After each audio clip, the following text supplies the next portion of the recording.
मनोज जरांगे यांनी मराठ्यांचा लढा निकराने लढला, तर या लढ्यामध्ये जरी विजयी झाले असले तरी ते तहामध्ये हरले आहेत.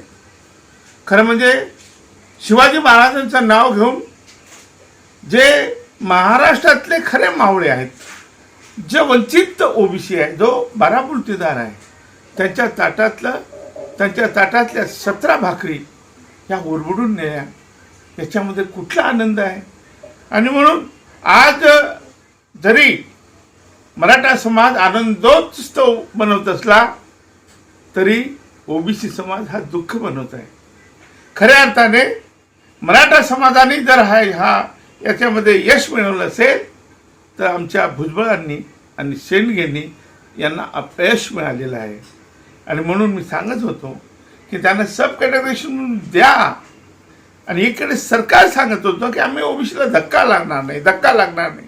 प्रचंड भूकंपाचा धक्का या सरकारने दिलेला आहे आणि आता सरकारला ओबीसी धक्का दिल्याशिवाय राहणार नाही.